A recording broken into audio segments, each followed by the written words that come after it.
सवेरे का नमस्कार। आज का विचार है, गलती करने के बजाय देर करना कहीं अधिक अच्छा होता है। Delay is preferable to error. अर्थात जल्दबाजी में गलती करके काम करने से बेहतर है कि देर हो जाए। भारत में यानी हमारे देश में कथनी चलन में है, जल्दी का काम शैतान का। लेकिन इसका ये कतई मतलब नहीं है कि काम को समय पर पूरा ही ना करें। काम को सही और समय पर पूरा करने के लिए उसे योजना के अनुसार संपन्न करना चाहिए। इससे काम करने में जल्दबाजी भी नहीं होगी, और जब जल्दबाजी नहीं होगी तो गलती भी नहीं होगी और काम समय पर पूरा होगा। धन्यवाद।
सेवक चल बना देना, दया कर दान भक्ति का हमें परमात्मा देना।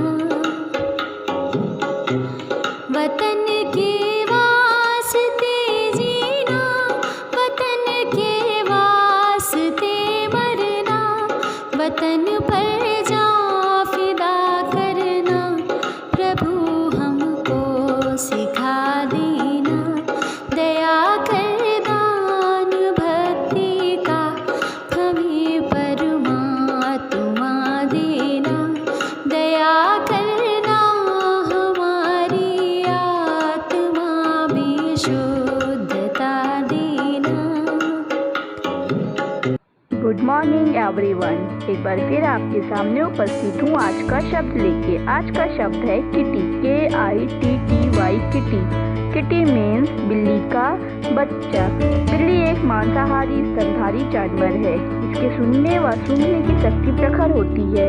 यह कम रोशनी यहाँ तक कि रात में भी देख सकती है।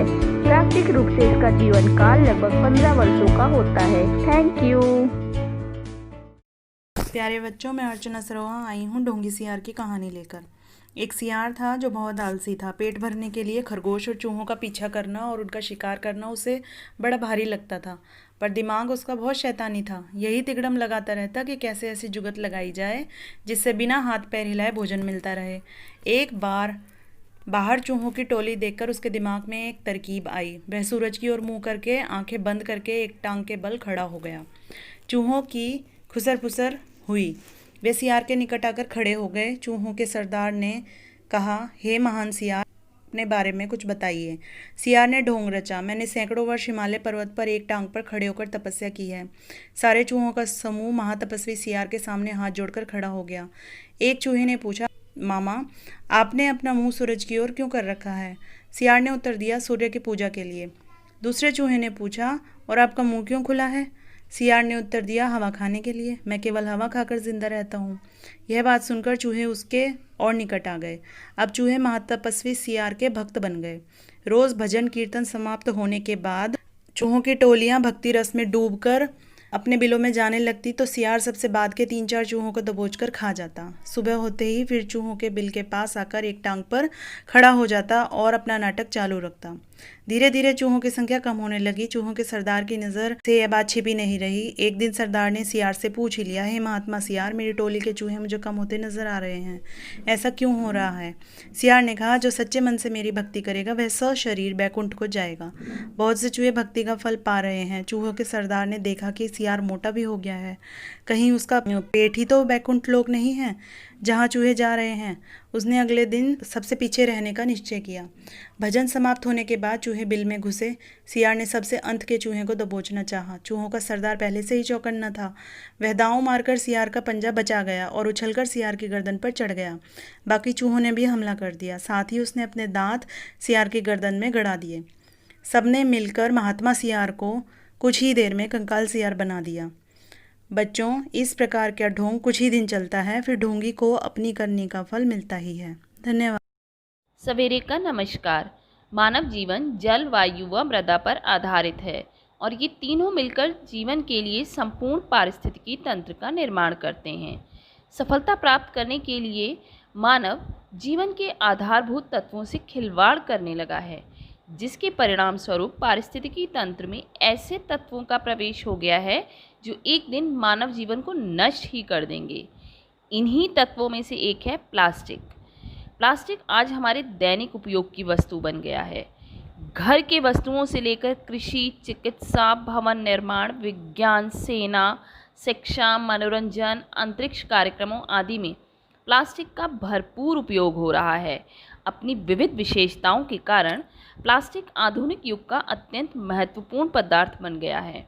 बाजार में खरीदारी के लिए रंग बिरंगे कैरी बैग से लेकर रसोई घर के बर्तन, कृषि के उपकरण, रक्षा उपकरण आदि सहित अनेक क्षेत्रों में प्लास्टिक का बोलबाला है। यही नहीं, वैज्ञानिकों ने मनुष्य का जो कृत्रिम हृदय बनाया है वह भी प्लास्टिक से ही बनाया है।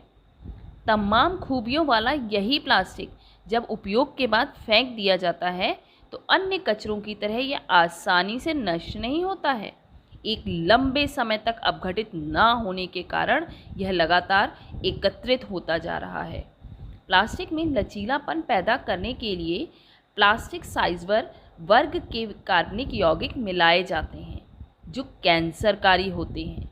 ठोस प्लास्टिक के बर्तनों में यदि लंबे समय तक खाद्य सामग्री रखी रहे या शरीर की त्वचा लंबे समय तक प्लास्टिक के संपर्क में रहे तो प्लास्टिक के जहरीले रसायनों का असर हो सकता है। प्लास्टिक के कचरे को ठिकाने लगाने के लिए आमतौर पर 3 उपाय अपनाए जाते हैं। प्लास्टिक के ना सड़ने की प्रवृत्ति को देखते हुए इसे गड्ढों में भर दिया जाता है।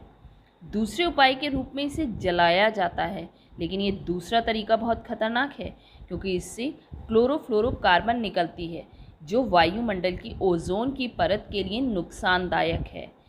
तीसरा तरीका पुनः चक्रण यानी प्लास्टिक अपशिष्ट से पुनः प्लास्टिक प्राप्त करके प्लास्टिक की ही नई चीज़ें बनाना। तो इसे देखकर आपको ये तो समझ में आ गया होगा कि प्लास्टिक नष्ट करना असंभव है। इसको नष्ट करने में करोड़ों साल लग जाते हैं। प्लास्टिक जनित प्रदूषण को रोकने के लिए केंद्र सरकार ने बहुत सारे अधिनियम बनाए हैं। इसके अनुसार प्लास्टिक का प्रयोग बंद ही कर दिया गया है। प्लास्टिक बैग से होने वाले पर्यावरण के नुकसान को कम करने के लिए हर इंसान कुछ बेहद ज़रूरी कदम उठा सकता है। सतर्कता व जागरूकता 2 बेहद ज़रूरी चीज़ें हैं जिन्हें प्लास्टिक के खिलाफ अपनाया जा सकता है। सामान खरीदने जाने पर अपने साथ कागज़ या कपड़े के बने कैरी बैग लेकर जाएं। मिट्टी के पारंपरिक तरीके से बने बर्तनों के इस्तेमाल को बढ़ावा दें। कम से कम प्लास्टिक के सामान को इस्तेमाल करें और इसे कम से कम फेंकें। सरकार और पर्यावरण संस्थाओं के अलावा भी हर एक नागरिक की पर्यावरण के प्रति कुछ खास जिम्मेदारियां हैं जिन्हें अगर समझ लिया जाए तो पर्यावरण को होने वाली हानि को काफ़ी हद तक कम किया जा सकता है। खुद पर नियंत्रण इस समस्या को काफ़ी हद तक कम कर सकती है। अंत में फिर से कहूँगी, प्लास्टिक का इस्तेमाल कम से कम करें और इसे कम से कम फेंकें। धन्यवाद। हेलो बच्चों, आज की पहेली है उसका नाम बताओ जो बीमार नहीं रहता फिर भी उसे गोली दी जाती है। सोचिए बच्चों, ऐसी कौन सी चीज़ है जो बीमार नहीं रहती फिर भी गोली दी जाती है? अरे ये गोली तो बीमारी में दी जाती है। मैंने कहा जो बीमार नहीं रहता फिर भी गोली दी जाती है। उत्तर है बंदूक। बंदूक में जब गोली भरी जाती है तब वो अपना काम करती है, इसलिए उत्तर हुआ बंदूक। धन्यवाद बच्चों।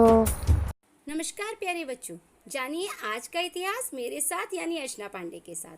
बच्चों आइए जाने आज ही के दिन भारत के तत्कालीन राष्ट्रपति डॉक्टर राजेंद्र प्रसाद ने राज्य पुनर्गठन विधेयक को मंजूरी दी 1956 में। बच्चों दिसंबर 1953 में फैजल अली के नेतृत्व में राज्य पुनर्गठन आयोग का गठन किया गया और उस रिपोर्ट के अनुसार 14 राज्य और 6 केंद्र शासित प्रदेशों का गठन हुआ। यह भाषाई आधार पर राज्यों की मांग को जोर पकड़ने के कारण राज्य पुनर्गठन आयोग की स्थापना की गई थी। बच्चों आइए जाने आज ही के दिन 1957 में फेडरेशन ऑफ मलाया वर्तमान में मलेशिया को ब्रिटेन से आज़ादी मिली थी। बच्चों आज का इतिहास आपको रोचक तथा ज्ञानवर्धक लगा होगा।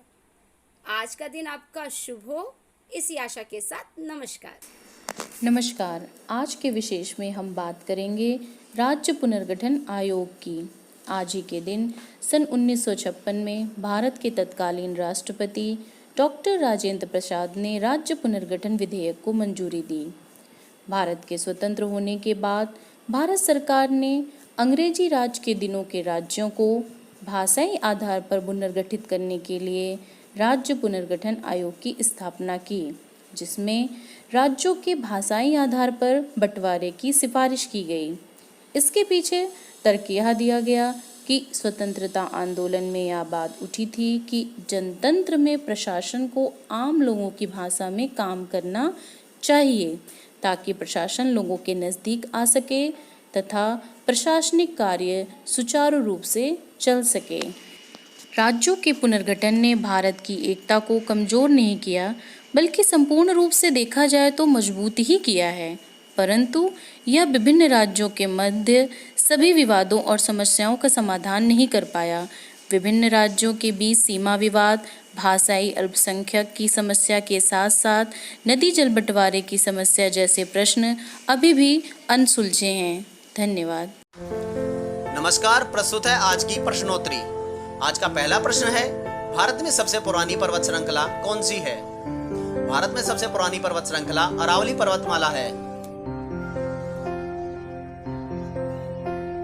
प्रश्न संख्या 2, धरती के तल का लगभग कितने प्रतिशत पानी है? धरती के तल का लगभग 71% पानी है। प्रश्न संख्या 3, हमारे सौरमंडल का सबसे बड़ा ग्रह कौन सा है? हमारे सौरमंडल का सबसे बड़ा ग्रह बृहस्पति है। प्रश्न संख्या 4, किस नदी को बिहार का शोक कहा जाता है? बिहार का शोक कोसी नदी को कहा जाता है। कोसी नदी नेपाल में हिमालय से निकलती है और बिहार में भीमनगर के रास्ते से भारत परजौल में दाखिल होती है। इसमें आने वाली बाढ़ से बिहार में बहुत तबाही होती है, जिससे इस नदी को बिहार का अभिशाप या शोक कहा जाता है। धन्यवाद। Good morning students. Now we are going to enjoy today's rhyme. Rain, rain, come again.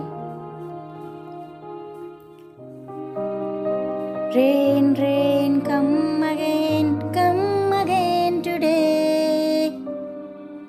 Little children love to say, rain, rain, come again. Rain, rain, come again today. Little children love to say, rain, rain, come again. Okay, thank you.